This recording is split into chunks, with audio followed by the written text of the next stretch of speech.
Anyone who looks at me today only sees a fragile old woman. But behind this wrinkled smile hides a child whose innocence was torn away by the hands of those who should have protected her. The deepest scars are those no one can see. My name is Mary Payne, but everyone knows me as Grandma Mary. I'm 87 years old and have carried a secret for over 7 decades that has consumed me from within like a slow poison. I was born and raised in Oakage, a small town in rural Georgia, where the sun rose lazily behind the mountains and set painting the sky with an orange that looked like an artist's painting. It was a simple place with a central square, a white church, and houses with yards that stretched as far as the eye could see. A place where everybody knew everybody else's business except what truly happened behind closed doors. Our house was slightly removed from the centre on a dirt road that turned to mud on rainy days. It was a simple wooden house with a front porch where my father used to sit after work to drink coffee and watch the world go by. And what a man my father was! My God! Mr. Anthony Payne was a gardener with calloused hands from hard work, but with such a delicate touch that he made the most stubborn flowers bloom as if by miracle.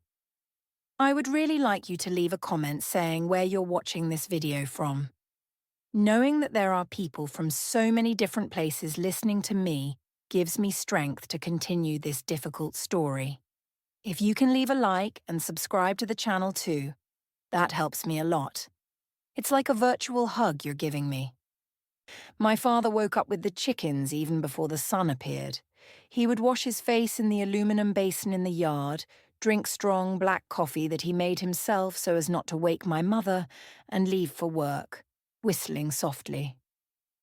He took care of the gardens of wealthy families in town, but the garden he loved most belonged to Mrs. Cecilia, our neighbour in the big house just beyond the curve. Mrs. Cecilia was a widow with no children who treated my father with a respect that not everyone had for a simple gardener back then. "Mr. Anthony, you're not a gardener. You're an artist," she would say. And my father's eyes would shine like stars. He would spend hours in that garden talking to the plants as if they were people, and they responded by growing more beautifully than in any other place. I was 9 years old when everything happened, but I remember every detail as if it were today. Before that, my life was simple but happy. My father made a point of taking me with him whenever he could. "Mary is my special helper," he would say proudly when someone asked what I was doing there. I learned from him the difference between all the flowers, the best time to plant each one, how much water and sun they needed. "Plants are like people, daughter," he taught me. Each one needs different care to grow strong. My mother, Mrs. Helen, was another story. For as long as I can remember, she had bad days, as my father called them. Days when she wouldn't get out of bed, when she cried for no reason, when she broke things and yelled at the walls. "Your mother is sick in the head, Mary," my father explained to me when I was still too young to understand. "But it's not her fault, and we need to be patient." And he was patient, my God, how patient that man was. On good days, she would even smile, make a delicious pumpkin pie, and even comb my hair and braid it. But these days became increasingly rare. Most of the time, she would sit quietly in a corner with a vacant stare, or she would get irritated over trivial things. Sometimes she would take the money my father kept under the mattress. Hard-earned money he was saving to send me to school in the neighbouring town where education was better. "Why does this girl need so much schooling?" "She'll end up like me anyway, keeping house," she would say, and my father would just bow his head and go work more hours to save it all over again. There were days when she wouldn't even look at me, as if I didn't exist. On others, she watched me like a hawk, as if I might do something wrong at any moment. Just like her father, she would mutter with contempt, as if being like my father was the worst thing in the world.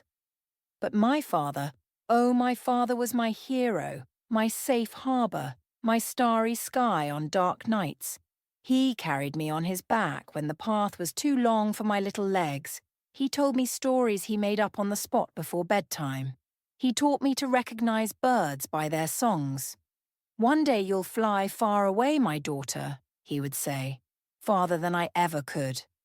On Sundays, our favourite day, we would wake up early and go fishing in the creek that gave the town its name.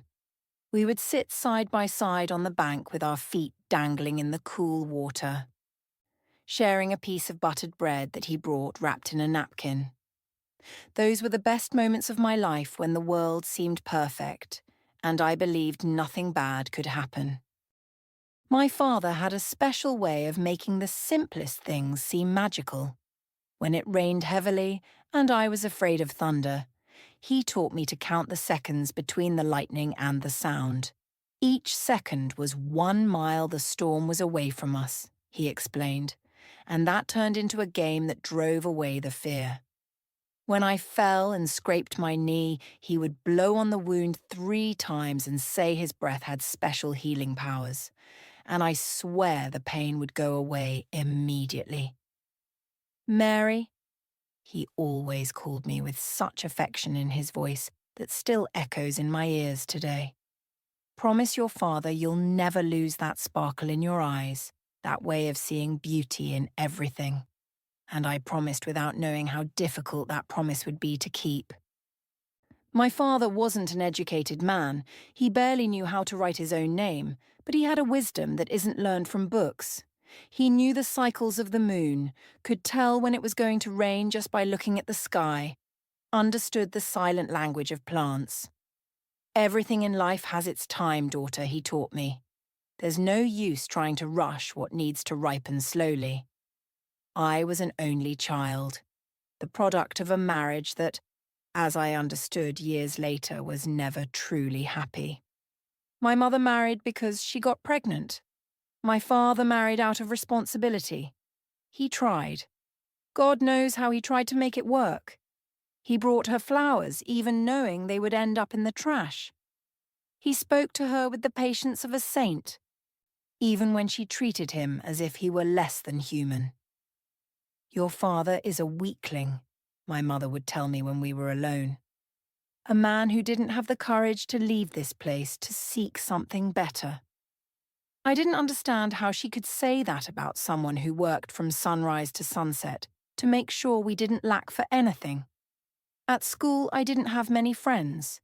The other children thought my mother was strange, said she was crazy, and ended up keeping their distance from me too.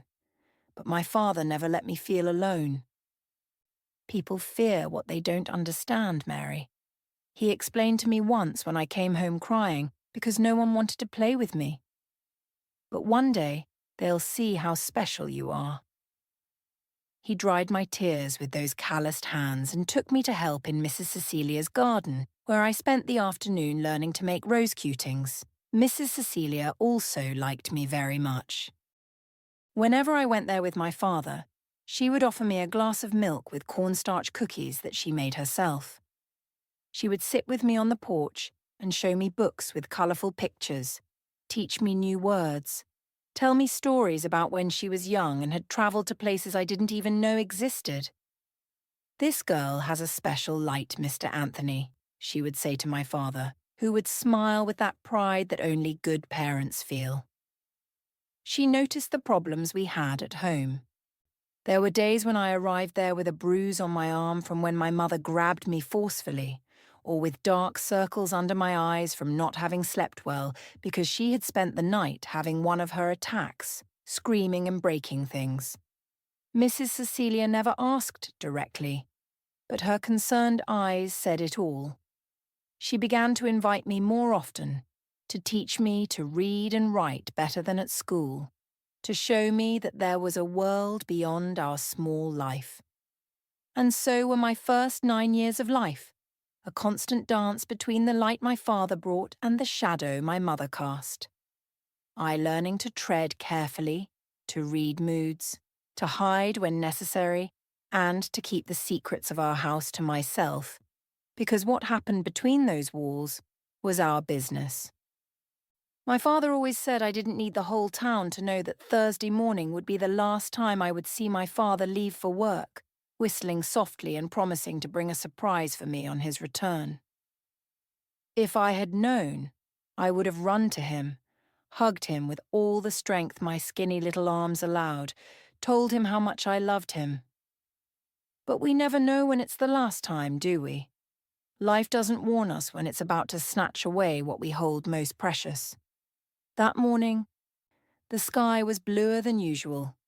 The seekers sang as if they were rehearsing for a concert, and there was a perfume of night-blooming jasmine in the air, even though it wasn't time for these flowers to open.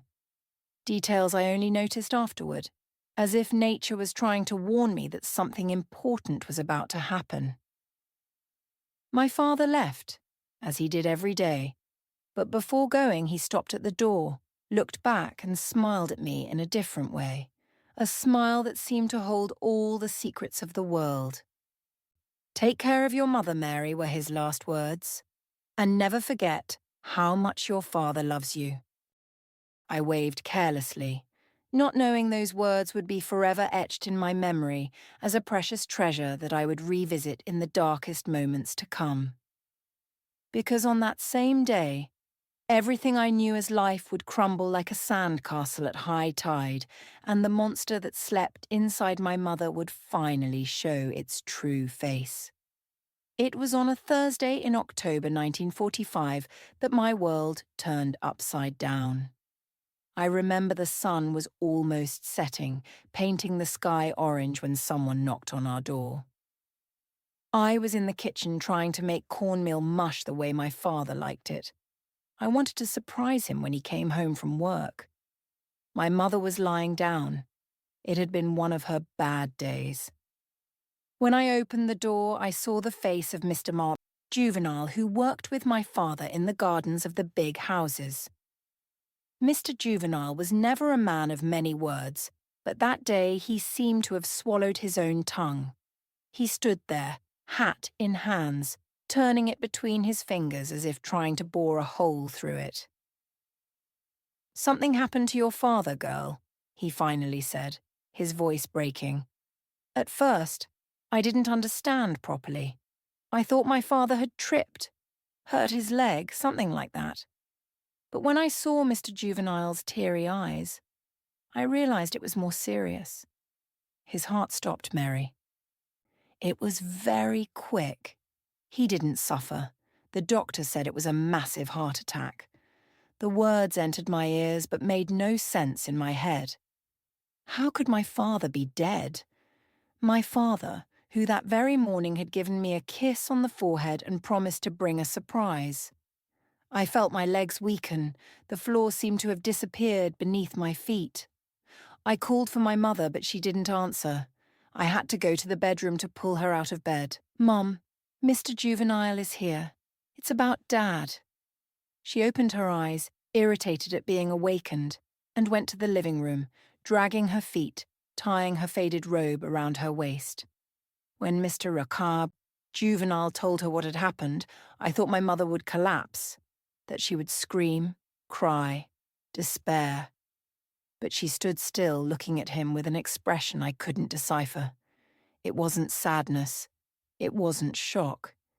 It was as if she were processing complicated information, and the body was the first thing she asked in a cold voice that gave me chills. "It's at Mrs. Marlene's house. The doctor is still there. They'll bring him home as soon as they can." My mother nodded as if she were receiving news about the weather, not about her husband's death. "You can go, Mr. Juvenile, thank you for letting us know."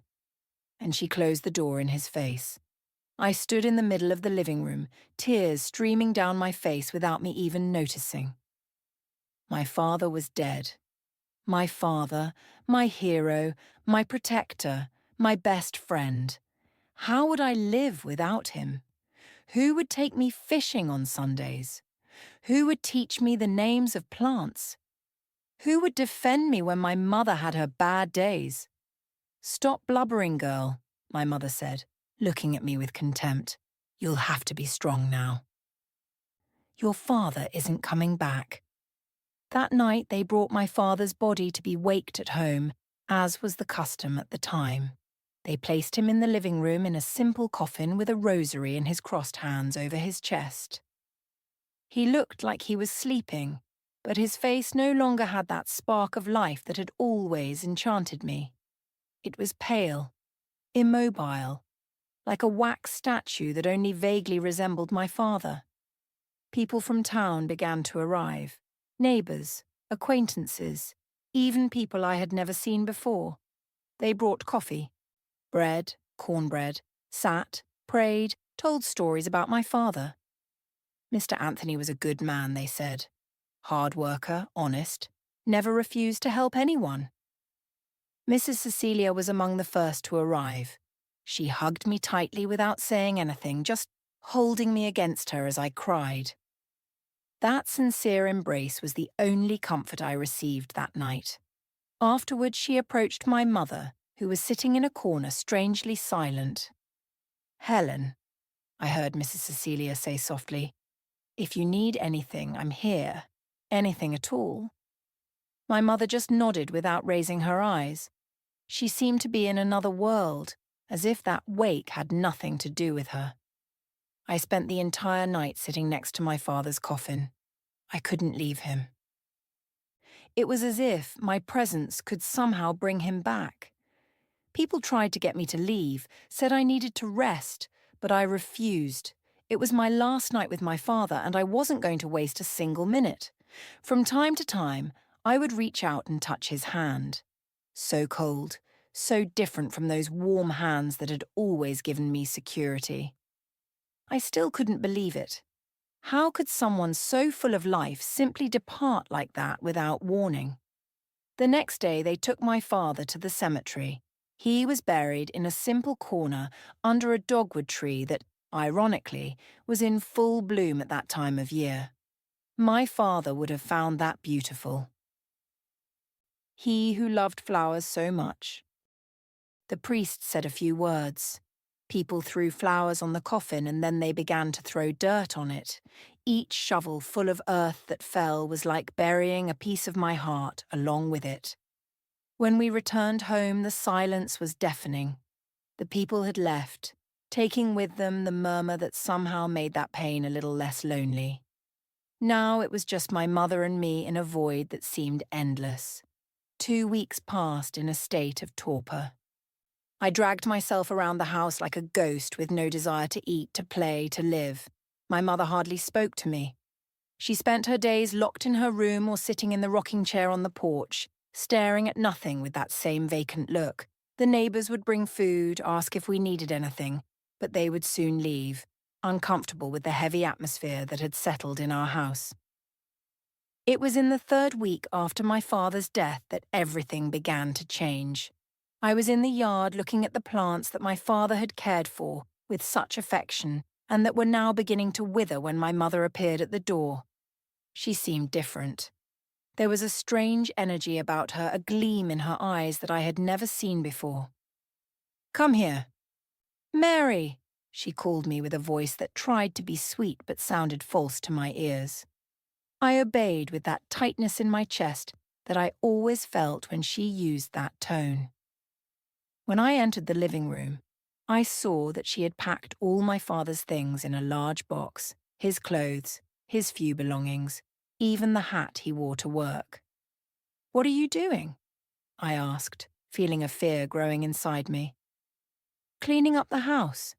We don't need these things anymore," she replied as if she were talking about old junk, not my father's memories. "But Mom, they're Dad's things," I protested, tears already returning to my eyes. "Your father is dead, Mary. Dead and buried, and we have to move on," she said with a coldness that chilled me to the bone, as if she were announcing she was going to throw away a broken piece of furniture, not the memories of the man who had been her husband for 10 years. When she picked up the box and began to walk outside, I ran after her. "You can't do this. Please, Mom.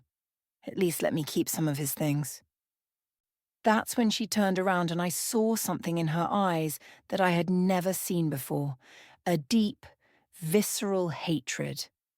"Enough!" she shouted, dropping the box on the floor with a thud. Enough of this crying. Your father was a weakling, a useless man who couldn't even save enough money to leave us secure when he died. And now I have to bear the burden of raising you alone. I was paralyzed, her words hitting me like whiplashes.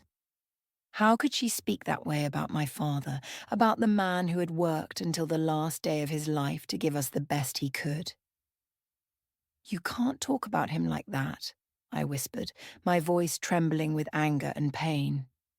That's when I felt the strong slap across my face, catching me so by surprise that I staggered backward. My mother had never hit me like that before. She had her moments of irritation, of shouting, but she had never gone this far.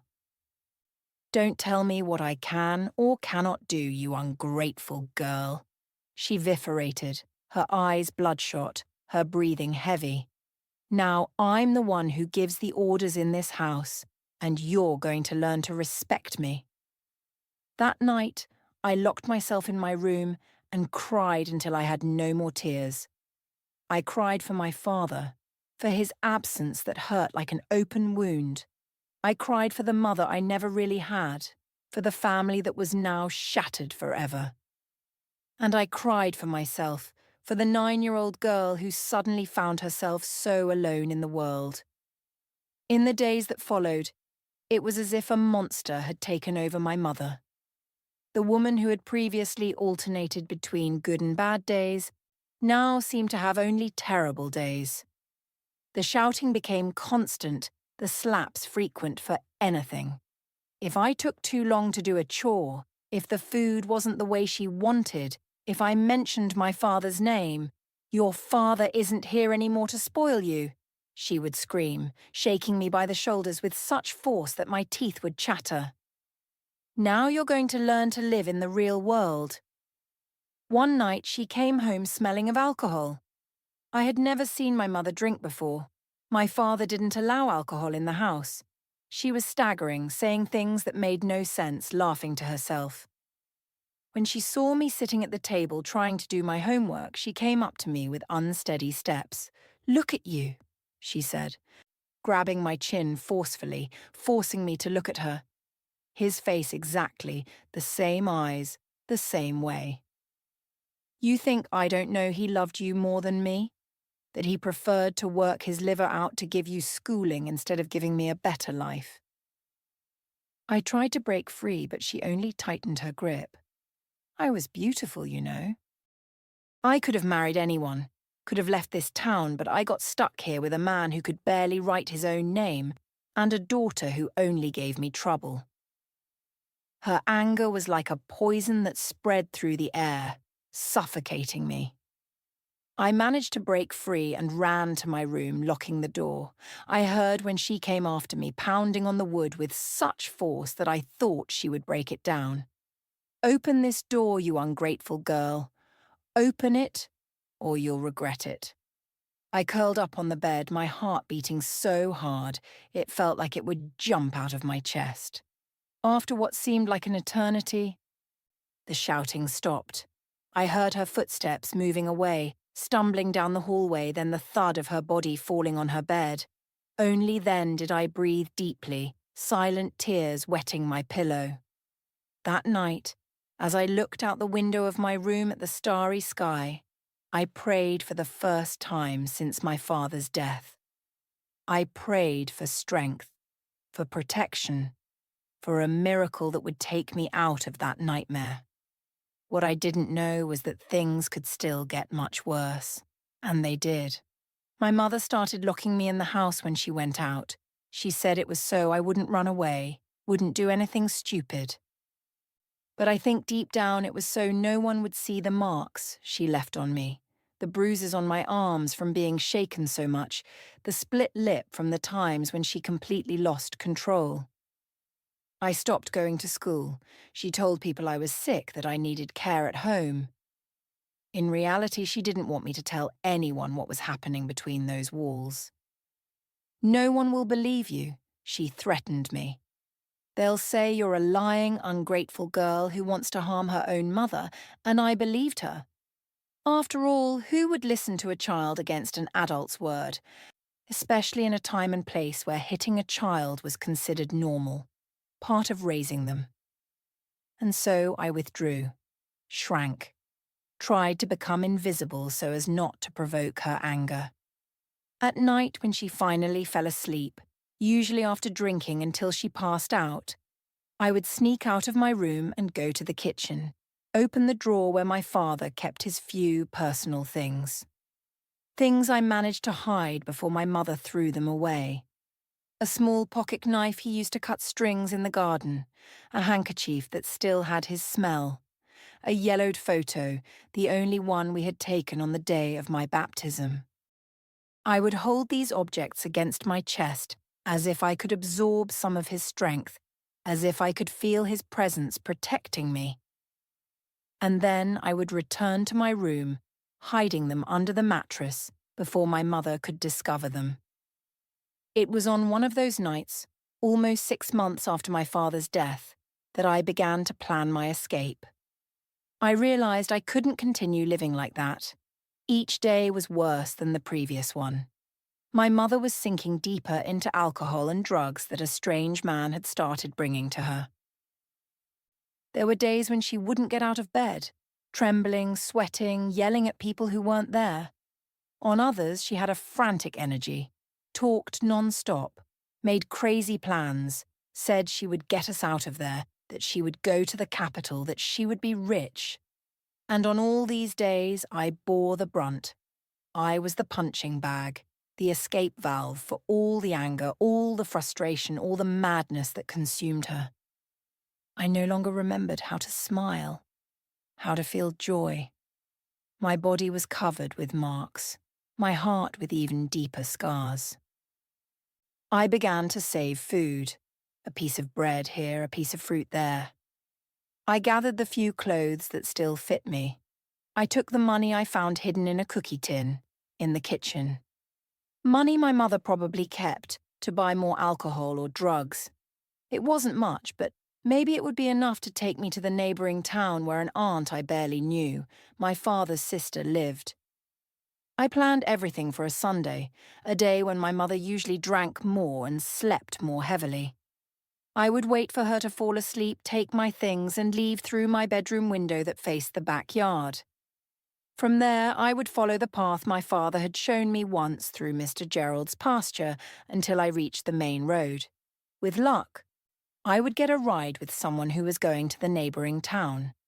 But fate had other plans for me.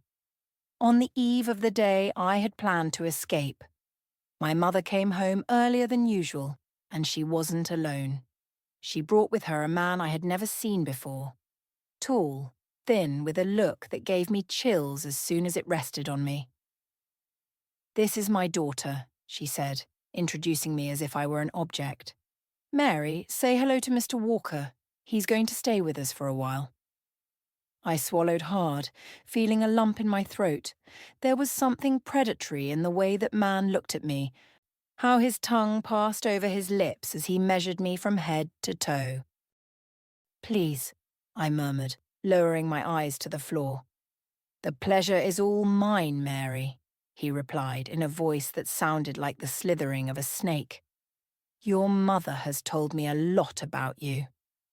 That night, the shouting was worse than ever. Not just from my mother, but from that man as well. I heard the sounds of furniture being dragged, glass breaking, strange laughter, and then silence. A heavy, oppressive silence that left me even more terrified than the shouting. In the middle of the night, when everything seemed quiet, I heard the door to my room slowly open. I pretended to be asleep, my heart beating so hard I was sure it could be heard. I smelled the alcohol and cigarettes before I even felt the weight on the mattress beside me, and then a heavy hand over my mouth. "Quiet," Mr. Walker's voice whispered in my ear. "We don't want to wake your mother, do we?" What happened afterward was so terrible that my mind, to protect itself, erased many details. I remember his weight on top of me, the pain, the paralyzing fear. I remember trying to scream, but his calloused hand covered my mouth with such force that I could barely breathe. I remember the tears streaming down my face, my eyes fixed on the window where I could see a small piece of the starry sky. I thought of my father, thought that if he were alive, none of this would be happening. He would have protected me, would have kept the monsters away. But my father was no longer there, and I was alone with the monsters that had invaded our house. When it was finally over, when he left my room, closing the door silently behind him, I curled up under the covers and cried. I cried until I had no more tears, until my aching body fell into a state of numbness that wasn't quite sleep, but a temporary escape from that unbearable reality. The next day, I could barely walk. My mother didn't seem to notice, or if she noticed, she didn't care. She was too busy with her new friend, laughing loudly in the kitchen while preparing a breakfast that smelled better than anything she had made in the last few months. "Come eat, Mary," she called, as if it were a normal day, as if nothing had happened, as if she hadn't handed her own daughter over to a predator. I sat at the table, eyes downcast, unable to look at either of them. I felt Mr. Walker's gaze on me, that same predatory look from the night before. I felt nauseous, but forced myself to swallow a little coffee so as not to draw attention. "Today you're going to clean the whole house," my mother announced, as if she were giving me good news. "Mr. Walker likes a tidy house, doesn't he, Walker?" He nodded, running his hand through his oily hair. "I do, Helen. And I also like a girl who knows how to obey." The double meaning of those words didn't escape me. Even at just 10 years old, I understood at that moment that the previous night's nightmare hadn't been an isolated event. It was the beginning of something much worse. When they left after breakfast, they said they were going to buy cigarettes. I ran to the yard and vomited everything I had managed to swallow. Then, with trembling legs and my heart beating erratically, I went back inside and went straight to my room. I grabbed the bundle I had already prepared for my escape, put in it the few mementos of my father that I had managed to save, and left through the back. I couldn't wait until Sunday. I couldn't spend another night in that house. Even if I couldn't reach my aunt, even if I had to sleep in the woods, it would be better than staying there waiting for the monster to return. But I didn't even make it to the end of the yard. My mother and Mr. Walker were returning. I saw them turn the corner. I ran back to the house, hid the bundle under the bed, and pretended I was cleaning the room as she had ordered. That was undoubtedly the worst week of my life. Each night brought the same horror, the same despair. During the day, my mother treated me either with complete indifference or with calculated cruelty, forcing me to work until exhaustion, humiliating me in front of Mr. Walker, hitting me for any reason or no reason at all. "You should thank me," she said one night after giving me a slap so hard that my ear was ringing. "Walker likes you. He can get us out of this misery, can take us to the big city, but for that you have to please him. Understand?" I understood perfectly. My own mother was selling me, sacrificing me for what she thought would be a better life. The love she never really felt for me had turned into something much worse, an indifference so deep that it allowed her to close her eyes to her own daughter's suffering. It was on Sunday, the day I had originally planned to escape, that everything came to a head. I was washing clothes in the yard tub, my hands already raw from scrubbing, when I heard shouting coming from inside the house. My mother and Mr. Walker were arguing about something related to money, about him having promised to give her more than he was giving. "You said you would get me out of here," she screamed, her voice slurred by the alcohol she was already consuming early in the day. "Said you had money, that you knew important people, and you said your daughter was worth it," he replied, his voice cold as ice. "But she's just a whiny brat. Can't even do properly what I want." What happened next was so fast that I barely had time to process it. I heard the sound of something breaking, then the sound of a body falling heavily to the floor. Then silence, a heavy silence laden with something terrible. I stood paralyzed in the yard, my heart beating so hard it seemed it would burst. A few minutes later, Mr. Walker came out through the kitchen door. There was blood on his shirt, on his hands. He didn't see me, walked right past me as if I were invisible, and disappeared down the dirt road that ran behind our house. When I finally had the courage to enter, I found my mother lying on the living room floor, a trickle of blood running from her forehead, where an open wound showed where she had hit the corner of the table. She was motionless, but breathing. At that moment, something inside me broke. I felt no pity, no fear, nothing but a deep weariness. I was sick of living in that hell, of being treated like an object, of being abused and neglected by the people who should have protected me. I went for my bundle hidden under the bed, returned to the living room, and without looking again at my unconscious mother on the floor, walked to the door. That's when I heard her weak voice but laden with hatred. "If you leave through that door, never come back." I stopped, my hand already on the doorknob. I didn't turn around. I didn't want to see her face, didn't want to keep this last image of her. "I don't intend to come back," I replied in a voice that didn't seem like mine, a voice that sounded older, more tired than any 10-year-old child should sound. And then she said something that froze me to the bone. "I'll come after you. I'll find you wherever you go. And when I find you, you'll regret being born." That was the last straw. The little self-control I still had left evaporated. I turned around, confronting her for the first time, seeing her lying on the floor, bleeding, pathetic in her impotent anger. "You're not my mother. My mother died along with my father." The hatred I saw in her eyes at that moment should have frightened me, but it didn't.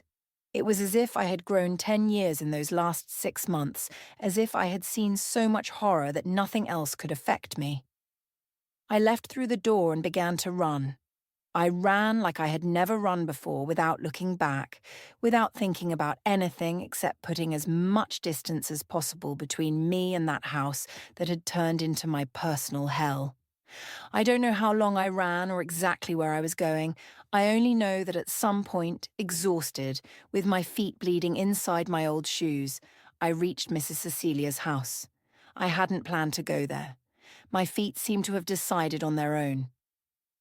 I knocked on the door with the last remnants of strength left in me, and when she opened, when I saw her kind face transform into horror at seeing me in that state, dirty, hurt, eyes empty from so much crying, I simply collapsed. "Help!" was all I managed to say before the world darkened around me. I woke up in a clean, airy room with lace curtains swaying in the gentle breeze coming through the window. For a moment, I thought everything had been a terrible nightmare, and that I would find my father coming through the door at any moment. But the pain in my body, the bruises on my skin, brought me back to reality. I wasn't at home. I was at Mrs. Cecilia's house. She came into the room carrying a tray with soup and bread. She had a kind smile on her face, but her eyes showed concern. "You finally woke up," she said, placing the tray on the bedside table. She didn't ask anything, didn't pressure me, just sat on the edge of the bed and held my hand while I ate slowly, each spoonful seeming to weigh a ton. I stayed 3 days without being able to speak properly. I responded only with gestures, nods, monosyllables. It was as if my voice had remained trapped in that house, along with all the parts of me that had been destroyed. "Mrs. Pratt." Cecilia respected my silence. She tended to my wounds, gave me clean clothes, let me sleep as much as I needed. On the 4th day, when the sun was coming through the cracks in the curtain, forming patterns on the wooden floor, I finally managed to speak. The words came haltingly, interrupted by sobs, by moments when the air seemed to disappear from my lungs. I told her about the slaps, the insults, the humiliations.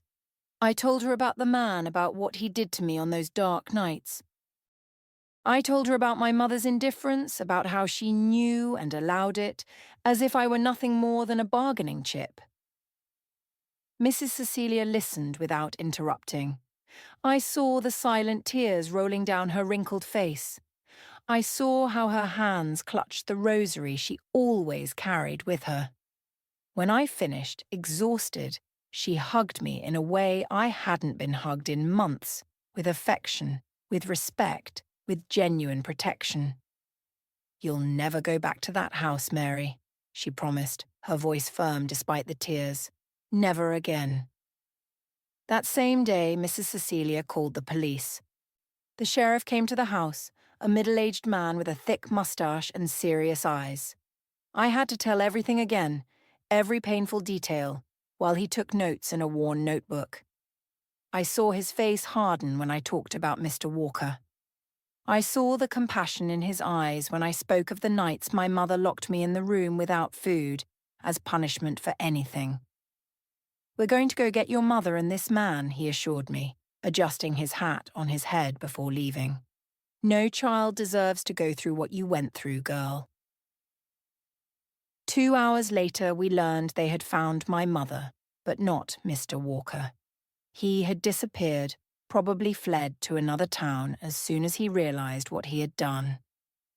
My mother was taken to the police station screaming and kicking, saying I was a liar, that I was making up stories to harm her.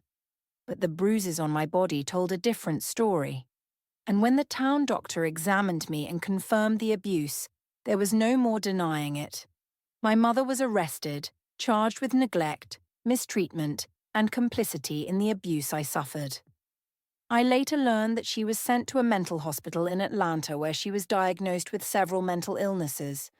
I never saw her again. As for Mr. Walker, they never discovered his whereabouts. Sometimes in my nightmares I still see his face, still smell his cigarette and sweat odor, still hear his voice whispering in my ear.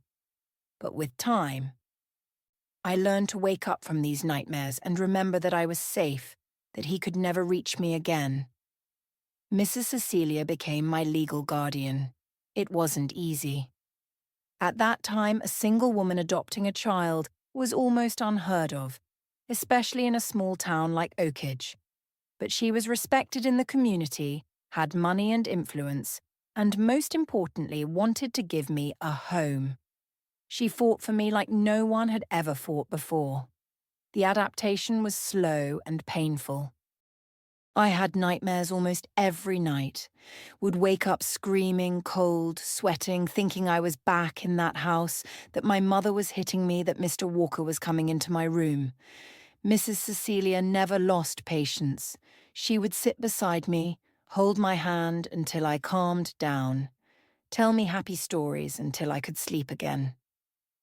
During the day, the ghosts also pursued me.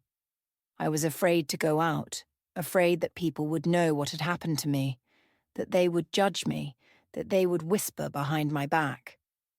The shame was like a heavy cloak that I carried, even though deep down I knew the fault wasn't mine. Mrs. Cecilia hired a private tutor to teach me at home since I couldn't face school yet. Mrs. Ununis came 3 times a week, taught me English, math, science, and most importantly, treated me like a normal child, not like a poor little thing. Gradually, I began to rebuild myself. I learned to trust again, first in Mrs. Cecilia, then in Mrs. Eunice, then in the gardener who took care of the rose bushes, and who had calloused hands like my father, then in the stray dog that Mrs. Cecilia adopted to keep me company. Her house was large, old, full of corners to explore, books to read, stories to discover. It was so different from the small, suffocating house where I had lived with my parents that sometimes it seemed that previous life had happened to someone else, not to me. Mrs. Cecilia never tried to replace my parents. She never asked me to call her mother, never pretended the past didn't exist. On the contrary, she encouraged me to talk about my father, to keep alive the good memories, his teachings about plants, about life. And when the pain for his loss became unbearable, she would simply hug me and say, "Cry as much as you need, Mary. Tears cleanse the soul." About my mother, we talked less, not out of prohibition or taboo, but because the wounds were still too open. With time, Mrs. Cecilia helped me understand that my mother was a sick person, that what she did wasn't out of pure malice, but from a broken mind that never received proper treatment. "That doesn't justify what she did to you," Mrs. Cecilia explained to me one day as we were embroidering together on the porch. "Nothing will ever justify it, but understanding may help you not carry the weight of hatred for the rest of your life." And she was right. It took years, decades even, but eventually I managed not to hate my mother. I didn't forgive her. There are things that go beyond human forgiveness, but I learned not to let hatred for her consume my life, my future. When I turned 12, Mrs. Cecilia asked me if I would like to return to regular school. I was afraid, of course, but something inside me wanted to try. In my child's mind, going back to school was like proving I had survived, that the monsters hadn't won. The first day was terrible. The looks, the whispers, the barely disguised questions. The town was too small for my story not to be known, distorted, amplified in gossip circles. During recess, I stayed alone in a corner of the courtyard, wishing I could disappear. That's when she approached. Lucy, a skinny girl with braids and an easy smile. She sat beside me without ceremony, offered half her sandwich, and began talking about how the math teacher had a mustache that looked like her father's. She didn't ask about my story, didn't treat me like a poor thing, just offered me friendship. Simple as that. Lucy became my first real friend. With her, I relearned how to play, to laugh, to be a child. We went to school together, studied together, spent weekends at each other's houses. Her family welcomed me as if I were a daughter, without questions, without judgments. For the first time since my father's death, I felt I belonged somewhere. The years passed, the most superficial wounds healed. I finished elementary school, entered junior high, began to dream of a future. I wanted to be a teacher like Mrs. Eunice. I wanted to make a difference in other children's lives. Mrs. Cecilia supported my dream from the start. "Education is the only thing no one can take from you, Mary," she would say, and invested in it. Books, materials, private lessons when I had difficulty in a subject. She was saving to send me to a good school in the capital when the time came. When I was 15, Mrs. Cecilia fell ill. At first, it was just joint pain, fatigue, things she attributed to her advanced age. But soon it became clear it was something more serious. The town doctor, after many tests, diagnosed an advanced cancer and gave her only a few months to live. It was my turn to take care of her as she had taken care of me. I temporarily left school, dedicated myself entirely to making her last days as comfortable as possible. I would read to her when her eyes were too tired, comb her white hair that was gradually falling out, hold her hand on nights when the pain was too strong to sleep. In her last days, Mrs. Cecilia called me close. She was weak, thin, only a shadow of the strong woman who had rescued me years before. But her eyes still had that special sparkle, that inner strength that had always inspired me. "Mary," she murmured, holding my hand with hers, now cold and translucent, "I need you to promise me something." "Anything," I replied, tears already blurring my vision. "Promise that you won't let what happened define who you are. Promise that you'll live a full, happy life, that you'll love and let yourself be loved, that you'll follow your dreams." I nodded, unable to speak through the knot forming in my throat. "And most importantly," she continued with a visible effort, "promise that you'll always remember that you are strong, Mary. stronger than all the monsters that tried to break you. I promised. And 3 days later, Mrs. Cecilia departed peacefully in her sleep, leaving an immense void in my life, but also a legacy of love, strength, and resilience that I carry with me to this day. After the funeral, I discovered that Mrs. Cecilia had prepared everything. The house, her possessions, a considerable savings account, everything was left to me. More than that, she had arranged for me to be under the guardianship of her niece Carmen, a kind young woman who lived in the capital and who came to Oakage only for her aunt's funeral and to meet me. Carmen gave me a choice. I could stay in Oakage in the house that had been Mrs. Cecilia's with a housekeeper to look after me until I reached adulthood, or I could go with her to Atlanta where I would have more educational opportunities. The decision was difficult. Oakage was what I knew, where I had my few friends, where the good and bad memories were rooted. But something inside me, perhaps that same strength that Mrs. Cecilia had seen, pushed me toward a new beginning. I chose Atlanta. At 16, I left small Oakage behind and moved to the big city, a completely different world from everything I knew. The adaptation wasn't easy. The noise, the hustle, the impersonality of the people, everything frightened me. But Carmen was patient, gave me time and space to adjust at my own pace. I finished junior high at a private school thanks to the money Mrs. Cecilia had left. I didn't make many friends. I still carried that distrust, that fear of getting too close to people, but I dedicated myself to my studies with a determination that surprised even the teachers. When the time came to decide what to do after, I had no doubts. I took the entrance exam for the normal school as I had always dreamed to become a teacher. I passed in first place to Carmen's pride, and I'm sure Mrs. Cecilia's wherever she might be. During the course, something began to change in me as I learned about child development, about psychology, about how children react to trauma. I began to better understand what had happened to me. I began to realize it wasn't my fault, that there was nothing wrong with me, that I had been a victim of sick and cruel people. This understanding was liberating. It didn't erase the scars, didn't eliminate the nightmares that still visited me occasionally, but it allowed me to look ahead with more clarity, with less weight. I graduated at 19 and soon got a job at an elementary school in the periphery of Atlanta. They were poor children, many with life stories as or more difficult than mine.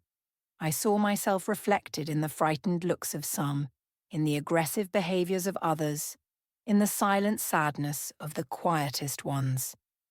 And it was there that I found my true vocation. It wasn't just teaching, reading, and writing. It was being for those children what misses. Cecilia had been for me a safe harbour, a light at the end of the tunnel, someone who believed in them when no one else did. I would return home exhausted every day, but with a sense of purpose I had never experienced before. I was making a difference. I was transforming lives. I was honouring the promise I had made to Mrs. Cecilia to live a full and meaningful life. It was at this school that I met George, the physical education teacher. He was different from any man I had ever known. Gentle without being weak, strong without being intimidating, funny without being cruel. The children adored him, and gradually I also began to admire him. Our friendship grew slowly with mutual respect and genuine interest in each other. He would invite me for coffee after classes, lend me books he thought I would like, make me laugh with his stories about the culinary disasters he starred in. It took me a while to realize I was falling in love, and when I did, fear almost paralyzed me. The ghosts of the past returned with full force. Mr. Walker's rough hands, his alcohol breath, the pain, the disgust, the shame. How could I love someone after all that? How could I trust a man enough to let him get close? I almost ran away, almost asked for a transfer to another school, almost gave up before even trying. But then I remembered the promise I had made to Mrs. Cecilia, to live, to love, to let myself be loved. One autumn afternoon, I told George everything. Sitting on a park bench, the dry leaves falling around us like a golden rain. I opened my heart and my story. I talked about my father, about his death, about my mother, about Mr. Walker, about the abuse. I talked about Mrs. Cecilia, about how she saved me, not just physically, but emotionally. I talked about my fears, my insecurities, about how difficult it was for me to trust, to give myself. George listened to me in respectful silence without interrupting me. When I finished, exhausted and vulnerable as I had never been with anyone, he simply took my hand and kissed it gently. "Thank you for trusting me enough to share this," he said, his eyes tear-airy. "Your story doesn't scare me, Mary. It only makes me admire even more the incredible woman you've become, despite everything." At that moment, something healed inside me. Not completely. Some wounds never completely heal, but enough to allow me to take a step forward, to risk, to try. Our courtship was slow, respectful, each step taken with care and consideration. George never pressured me, never demanded more than I was ready to give. When the ghosts appeared, and they appeared frequently at first, he was patient, gave me space, reminded me that I was safe, that he would never hurt me. At 21, I married George in a simple ceremony, just with our closest friends and his family, who welcomed me as a daughter. Carmen was there, of course, radiant to see me finally finding the happiness I deserved. At the altar, as we exchanged vows, I thought of all the people who had been part of my journey until then. I thought of my father with his calloused hands and gentle smile. I thought of Mrs. Cecilia, who taught me what true unconditional love was. And surprisingly, I even thought of my mother, not with anger or resentment, but with a kind of sad understanding for what could have been and wasn't. Our first year of marriage was one of adaptation, of learning, of discoveries. I had to unlearn fear, had to learn to trust, to open up, to be vulnerable without expecting to be hurt.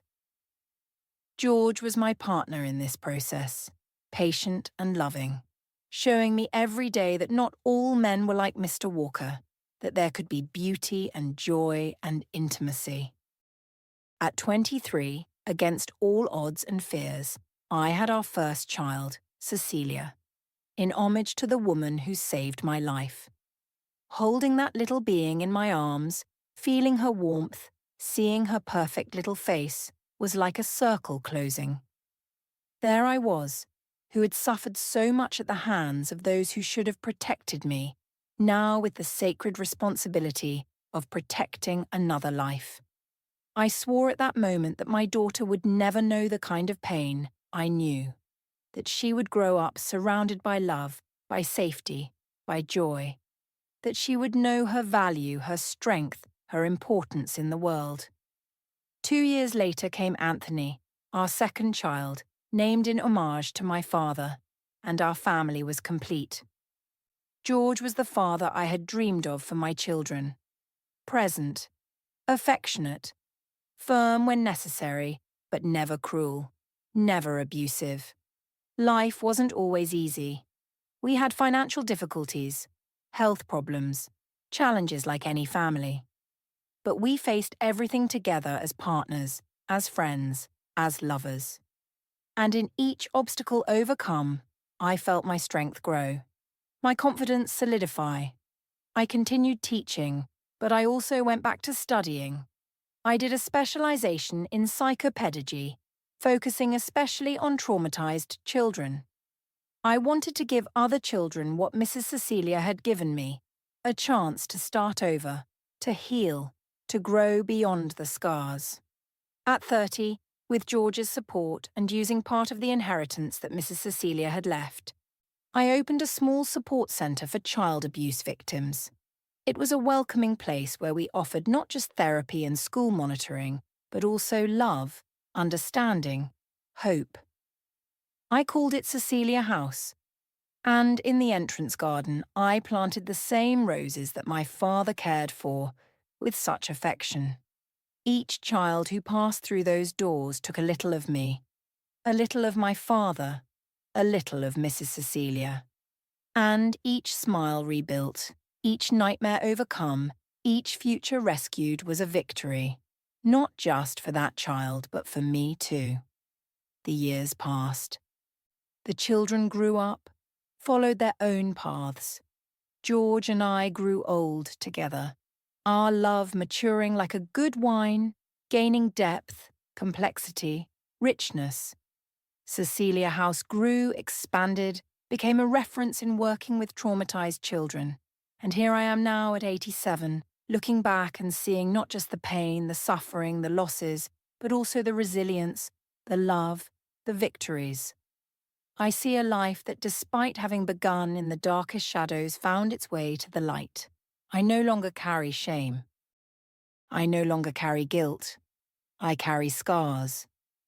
Yes, they are part of who I am, witnesses to what I survived.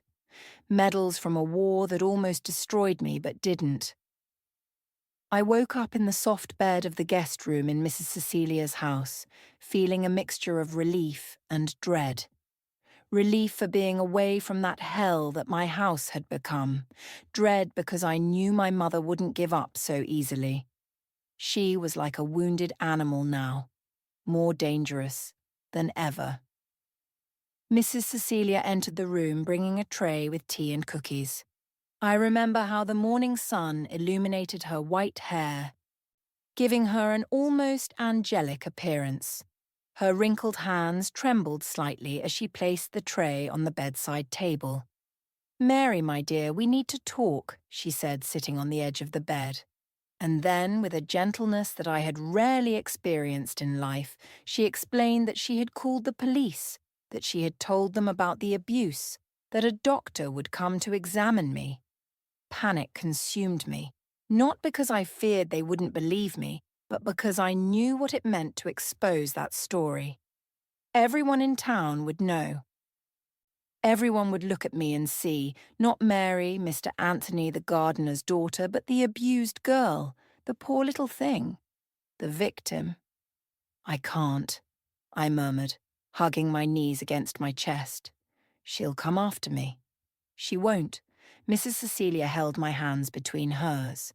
"Look at me, Mary," she asked firmly. "Your mother can't hurt you anymore, neither she nor anyone else. I won't allow it." There was such certainty in her voice that for a moment I believed her. But fear had roots too deep. "You don't understand," I whispered. "She'll find a way." That same afternoon, as the sun was beginning to set, painting the sky orange, I heard the shouting. They were outside the house. The unmistakable voice of my mother mixed with other voices I didn't immediately recognize. "Where's my daughter? I want my daughter back. That old woman stole my daughter." I ran to the window and saw the scene that would be etched in my memory forever. My mother, dishevelled with dirty and torn clothes, screaming at Mrs. Cecilia's gate. Next to her was Mr. Walker holding her by the arm, as if fearing she might do something crazy. And in front of the two barring the entrance were the sheriff and 2 police officers. "You're under arrest, Mrs. May." "Payne," I heard the sheriff say in a firm voice. "We have serious charges against you and this man." "What charges? Who said that?" Was it that old, busy body? What did she invent about me? Mr. Walker, realizing the gravity of the situation, tried to escape. He released my mother's arm and turned around, running down the dirt road. One of the officers went after him while the other held my mother, who was now violently struggling. "Mary!" she shouted, looking at the window where I was. Our eyes met for an instant, and what I saw in hers chilled me to the bone. It wasn't my mother who was there, It was a monster, consumed by hatred, by madness, by desperation. "You'll regret this. You'll pay for what you did." I backed away, trembling from head to toe. Mrs. Cecilia appeared beside me, closed the curtain with a firm gesture, and hugged me as I sobbed uncontrollably. "It's over, my dear," she murmured against my hair. "It's over." But it wasn't over. Not completely.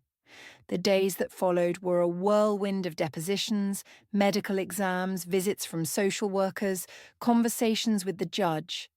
For a 10-year-old girl, it was overwhelming. Each time I had to retell what had happened, it was like reliving everything again. The words scratched my throat like shards of glass, leaving a bitter taste in my mouth. Mr. Walker was captured trying to board a bus to Atlanta. He denied everything initially, but when confronted with the evidence of the abuse and with testimony from neighbors who had heard the screams, he ended up confessing. He was sentenced to 15 years in prison. Although at that time crimes like that rarely resulted in such long sentences. My mother was considered mentally ill after psychiatric evaluation. They diagnosed her with schizophrenia, bipolar disorder, and several other conditions that I, as a child, could barely pronounce. She was compulsorily committed to a psychiatric hospital in Atlanta, where she would stay for an indefinite period. The judge granted temporary custody to Mrs. Cecilia, to my relief. The idea of going to an orphanage or worse, being sent to some distant relative I didn't even know terrified me. For the first time in months, I could breathe a little more relieved. But peace had a price. The entire town was talking about the case. Wherever I went, I felt the looks, heard the whispers. There she is, the crazy woman's daughter. Poor thing, what they did to her. Wonder if she's marked for life. Mrs. Cecilia noticed my suffering and decided to protect me in the only way she could, by keeping me at home for a time, away from the looks and cruel comments. She hired a private teacher, Mrs. Eunice, a middle-aged lady with kind eyes and infinite patience. 3 times a week she would come to teach me the subjects I was missing at school. "You're intelligent, Mary," she would tell me when I managed to solve a difficult math problem or read a text without making mistakes. "You have a special light." Those simple words were like balm to my wounded heart. For so long I had heard that I was worthless, that I was a burden, that I was to blame for my mother's unhappiness. Now someone saw value in me. Mrs. Cecilia also did her part in my recovery. With infinite delicacy, she gradually taught me to trust again. Not to startle every time someone raised their voice or made a sudden movement. Not to hide when visitors arrived. To look in the mirror and see a girl worthy of love and respect.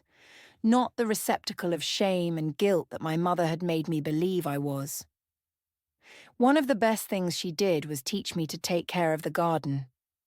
As a gardener's daughter, I already had some notion, but it was with Mrs. Cecilia that I really learned to love plants.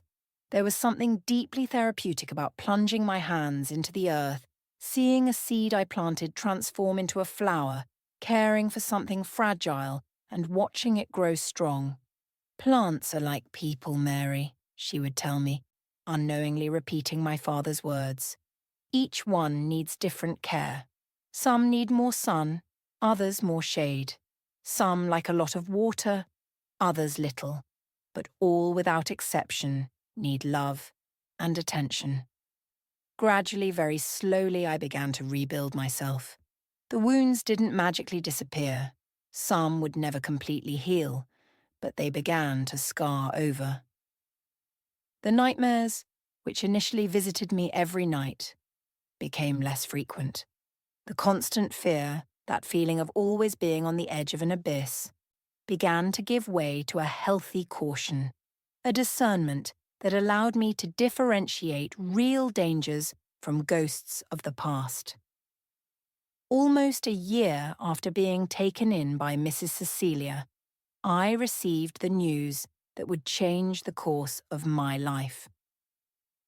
The judge had decided to grant her permanent custody of me.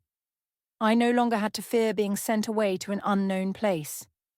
I could stay there, in that house that had become my refuge with that woman who without any obligation had chosen to love and protect me. "Now it's official," Mrs. Cecilia said, showing me the papers with a radiant smile.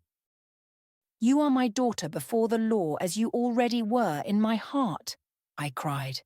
But for the first time in a long time, they were tears of relief, of joy, of gratitude.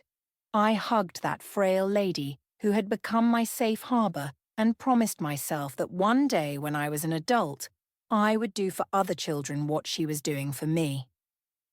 On my 11th birthday, Mrs. Cecilia prepared a small party, just the two of us, Mrs. Uneunice and Lucy, a girl my age, who lived 2 houses down, and who, despite knowing my story, had never treated me differently because of it.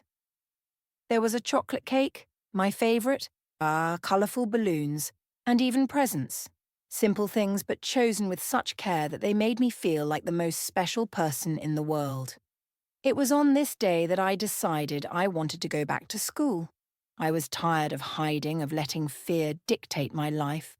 I wanted to be a normal girl with friends, with a routine, with dreams beyond the walls of Mrs. Cecilia's house.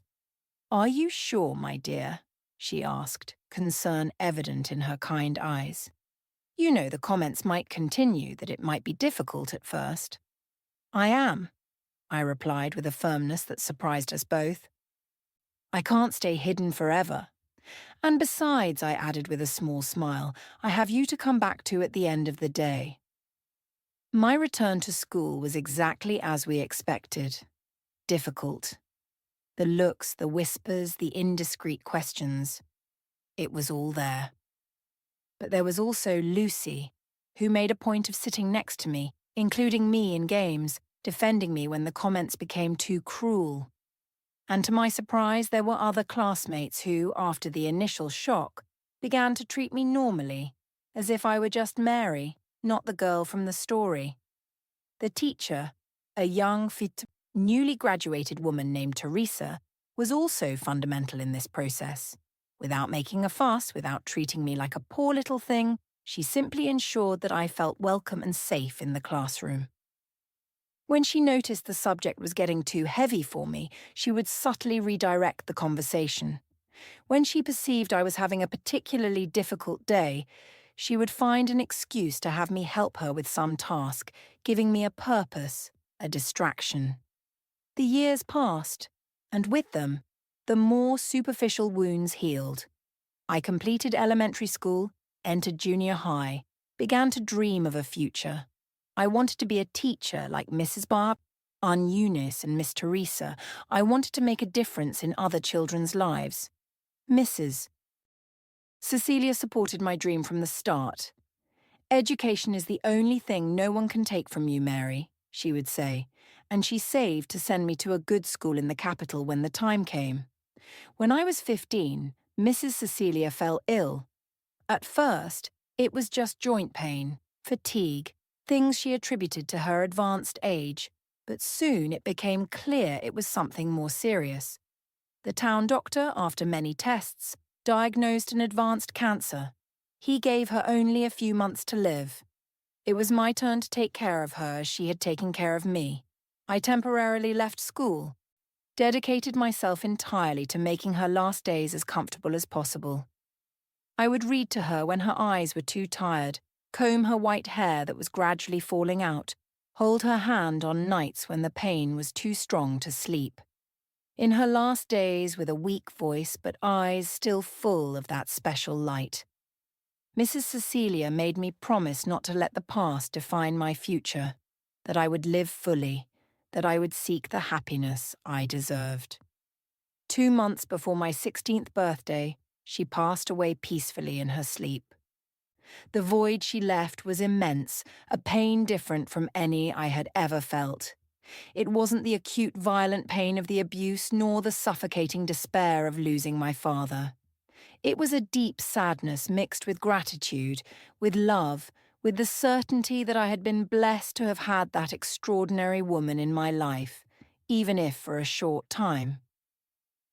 Mrs. Cecilia's will revealed that she had thought of everything: the house, her possessions, a considerable savings account. Everything was left to me.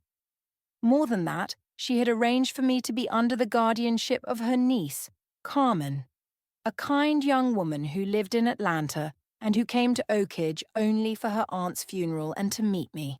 Carmen gave me a choice. I could stay in Oakridge in the house that had been Mrs. Cecilia's with a housekeeper to look after me until I reached adulthood, or I could go with her to Atlanta where I would have more educational opportunities. I chose Atlanta. At 16, I left Oakridge behind and moved to the big city, a completely different world from everything I knew. Lucy cried when saying goodbye, promising to visit me during vacations. Mrs. Praith's. Cecilia's house was rented to a young family with the money going to an account in my name to be used when I turned 18. Adapting to life in Atlanta wasn't easy. The noise, the bustle, the impersonality of the people, everything frightened me. But Carmen was patient, gave me time and space to adjust at my own pace. I entered a good school thanks to the money Mrs. Cecilia had left. I didn't make many friends. I still carried that distrust, that fear of getting too close to people. But I dedicated myself to my studies with a determination that surprised even the teachers. It was during this time that I began working part-time at a coffee shop near home. I didn't need the money since Mrs. Cecilia's inheritance and the rent from the house in Oakridge gave me financial security that many girls my age didn't have. But I wanted the experience, the independence, the feeling of building something for myself. The coffee shop belonged to an Italian couple, the Aros, who had come to America when they were young, fleeing the poverty of post-war Italy. Mrs. Maria, the wife, had a maternal way that reminded me a little of Mrs. Cecilia. Mr. Wee, Alberto the husband, was more reserved, but had a huge heart that he hid behind a tough guy facade. "You have a knack for this, girl," he would say to me when I quickly learned to operate the coffee machine, to serve customers with a smile, to balance several trays at once. "One day you'll have your own business, you'll see." Those words planted a seed in me. I had never thought of having my own business. I had always imagined I would follow a teaching career, but I realized I enjoyed the coffee shop environment, the fast pace, the contact with customers. I liked seeing the satisfaction on people's faces when I served something delicious. The sensation of creating small moments of happiness amid the busy routine of the big city. When I turned 18, I took the entrance exam for normal school as I had always dreamed.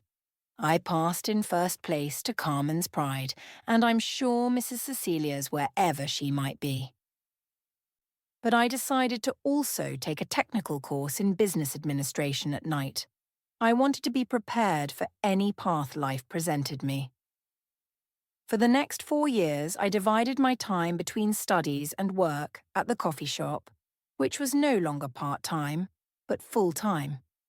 The ROS had promoted me to manager, trusting me to open and close the establishment, to deal with suppliers, to train new employees. It was there at the ROS coffee shop that I met George, a young teacher who came every morning before giving his classes.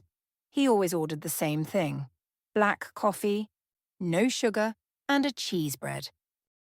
He would sit at the same table by the window, read the newspaper, sometimes grade student papers. Our story began slowly, gradually. First, just polite smiles as I served his coffee, then brief comments about the weather, about some news in the newspaper he was reading. One day he forgot a book on the table, The Little Prince, an old edition with already yellowed pages.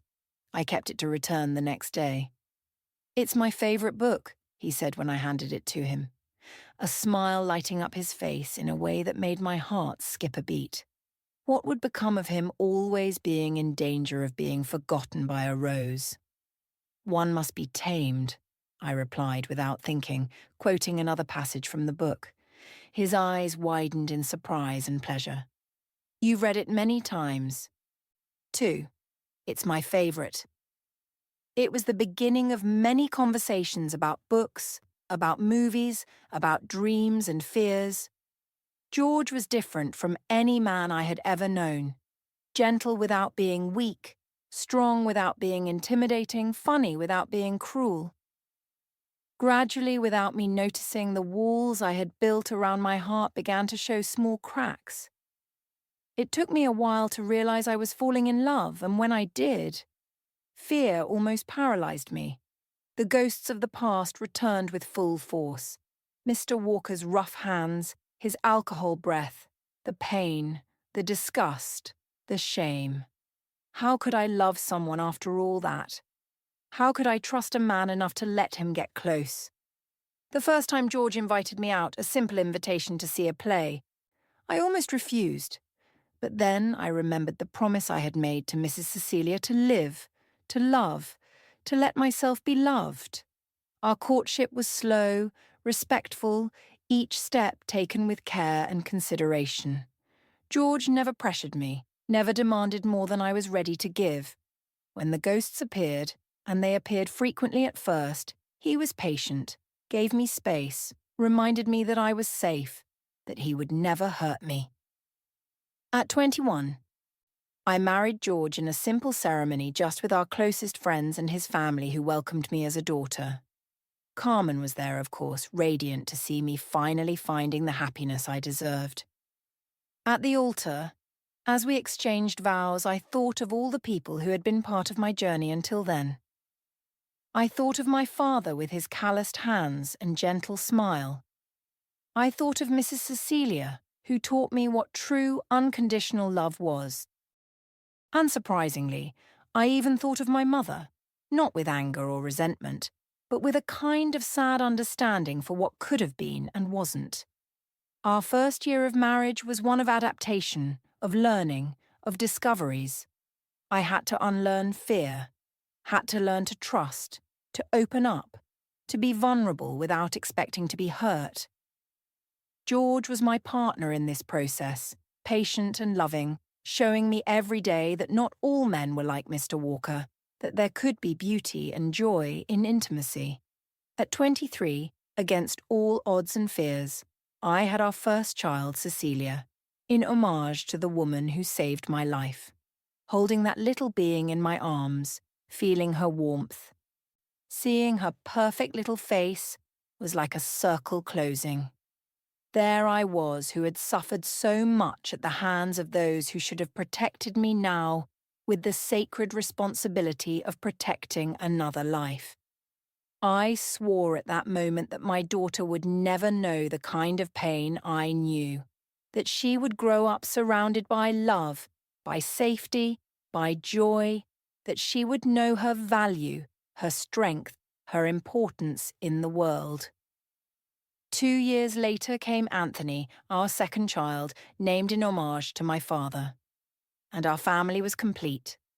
George was the father I had dreamed of for my children. Present, affectionate, firm when necessary, but never cruel, never abusive. Life wasn't always easy. We had financial difficulties, health problems, challenges like any family. But we faced everything together as partners, as friends, as lovers. And in each obstacle overcome, I felt my strength grow, my confidence solidify. I continued teaching, but I also went back to studying. I did a specialization in psychopedagogy, focusing especially on traumatized children. I wanted to give other children what Mrs. Cecilia had given me, a chance to start over, to heal, to grow beyond the scars. At 30, with George's support, and using part of the inheritance that Mrs. Cecilia had left, I opened a small support centre for child abuse victims. It was a welcoming place where we offered not just therapy and school monitoring, but also love, understanding, hope. I called it Cecilia House, and in the entrance garden I planted the same roses that my father cared for with such affection. Each child who passed through those doors took a little of me, a little of my father, a little of Mrs. Cecilia, and each smile rebuilt, each nightmare overcome, each future rescued was a victory. Not just for that child, but for me too. The years passed. The children grew up, followed their own paths. Cecilia became a lawyer, specializing in children's and youth rights. Anthony followed the path of medicine, becoming a pediatrician, dedicated especially to children who had gone through trauma. George and I grew old together, our love maturing like a good wine, gaining depth, complexity, richness. Cecilia House grew, expanded, became a reference in working with traumatized children. I received awards, recognition, invitations to speak at conferences and universities. But none of that compared to the simple joy of seeing a child who arrived broken, distrustful, hurt, gradually flourishing, finding their voice, recovering their ability to dream. When George passed away at 70, a victim of a sudden stroke, ironically, the same cause of my father's death so many years before, I thought I wouldn't bear the pain.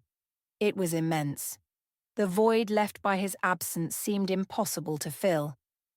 But I had learned throughout a life that wasn't always easy, but immensely rich, that we are stronger than we imagine. That pain, no matter how intense, doesn't completely destroy us if we don't allow it. I continued my work at Cecilia House now with the help of my children and grandchildren. I continued sharing my story because I realized that in doing so, I gave permission for other people to share their own stories of pain and overcoming. And now, at 87, I look back and see not just the pain, the suffering, the losses, but also the resilience, the love, the victories. I see a life that, despite having begun in the darkest shadows, found its way to the light. I no longer carry shame, I no longer carry guilt, I carry scars. Yes, they are part of who I am. Witnesses to what I survived. Metals from a war that almost destroyed me but didn't. I could have become bitter, resentful, closed off to the world. I could have allowed the evil done to me to define who I was, who I would be. But I chose another path. I chose to transform pain into purpose. I chose to be for others what Mrs. Cecilia was for me. A light at the end of the tunnel. An extended hand. A chance to start over.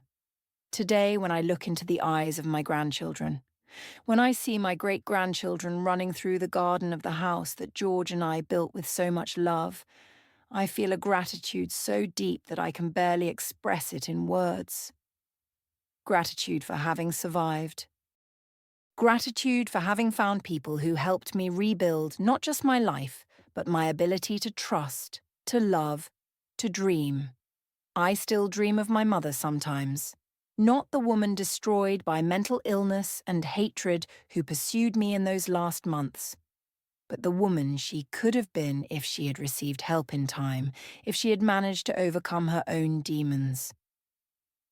I wake from these dreams, not with fear or anger, but with a quiet sadness for what could have been and wasn't. I learned many years later that she died in that same psychiatric hospital where she was committed, never having been released. I didn't go to the funeral, not out of resentment, but because at that point she was more a stranger to me than the woman who gave birth to me. But I lit a candle for her, prayed that she had found the peace she never knew in life. As for Mr. Walker, he served only 7 of the 15 years of his sentence, being released for good behavior, something common at that time for that type of crime. He disappeared after that, vanished into the world. For many years, I feared that one day he might find me, hurt me again.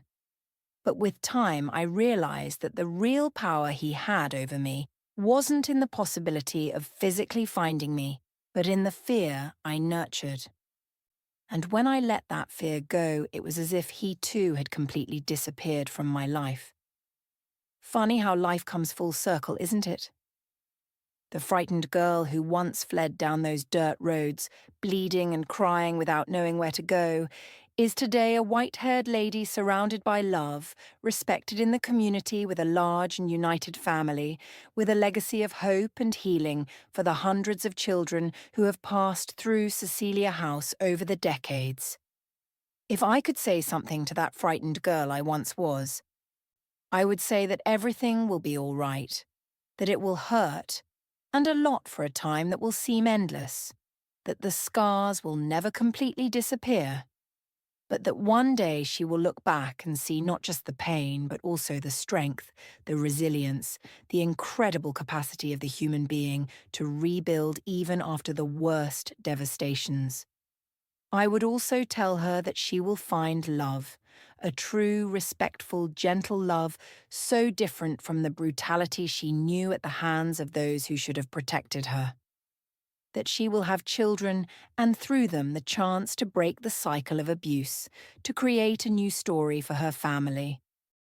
That each time she hugs her children, each time she protects them, each time she shows them what true love is, she will be healing not just the future, but also her own past.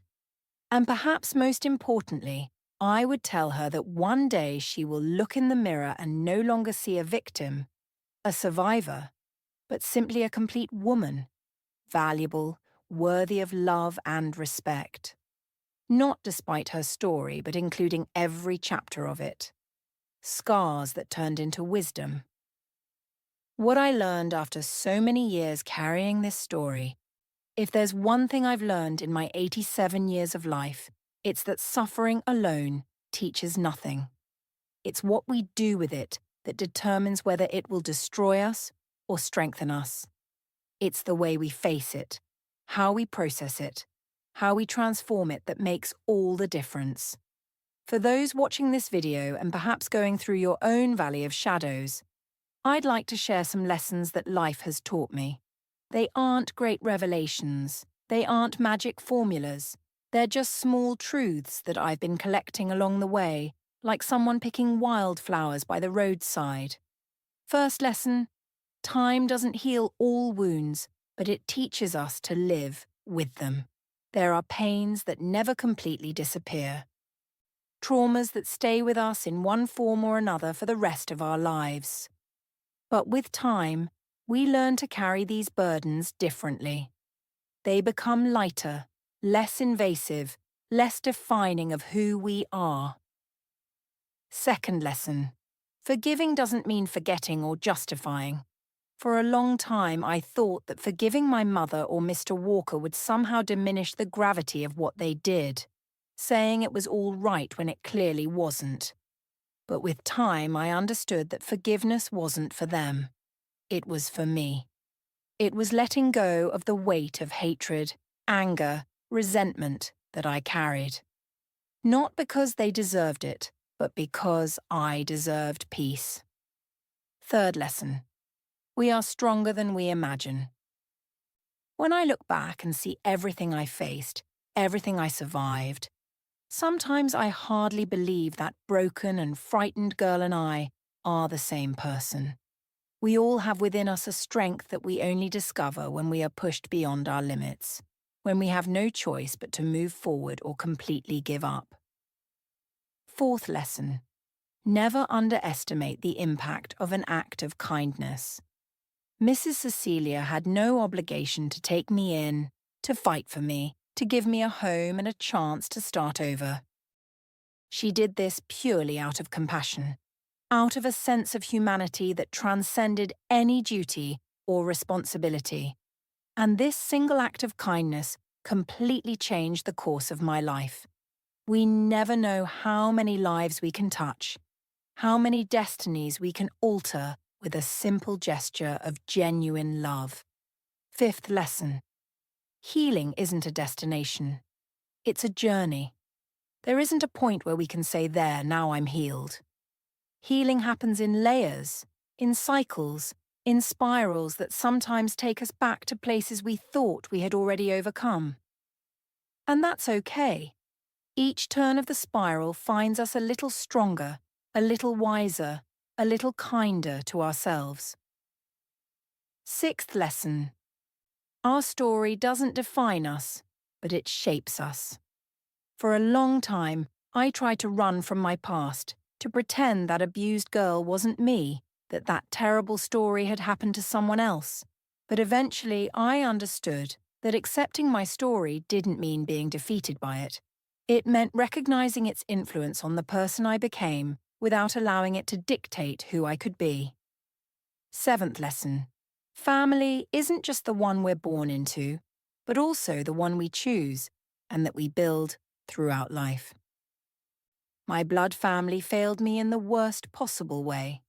But I found family in Mrs. Cecilia, in George, in the friends I made along the way, in the children I helped at Cecilia House. Bonds of love, respect and mutual care are much stronger and more meaningful than mere blood ties. Eighth lesson. Helping others heal helps us heal ourselves. Each time I extended a hand to a child who had gone through experiences similar to mine. Each time I saw the fear in their eyes gradually replaced by trust and hope, a small part of me also healed. There's powerful magic in transforming our own pain into something that alleviates the pain of others. Ninth lesson. It's possible to love deeply even after being deeply hurt. For a long time, I thought I would never be capable of truly loving or being loved, that I was too broken, too damaged. But love finds a way. It infiltrates through the cracks, fills the empty spaces, illuminates the dark corners.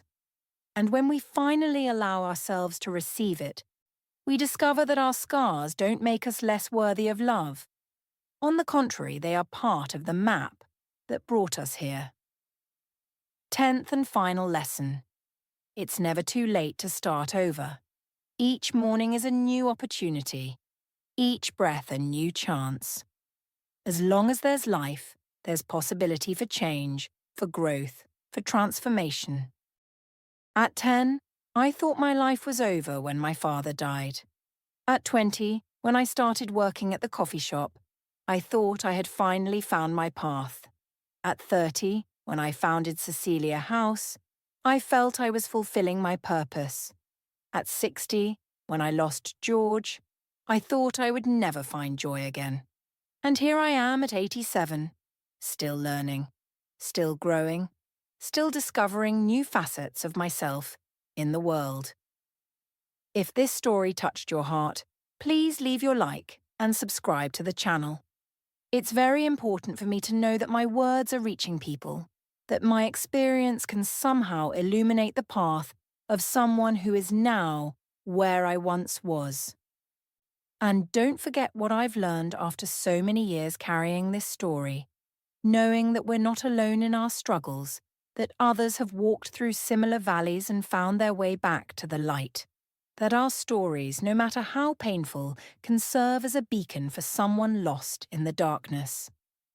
My name is Mary Payne, but everyone knows me as Grandma Mary. I'm 87 years old, and this is my story. Not of victimization, but of victory. Not of destruction, but of reconstruction. Not of despair, but of hope. And if there's something I wish to leave as a legacy, it's the certainty that no matter how dark the night, dawn always comes.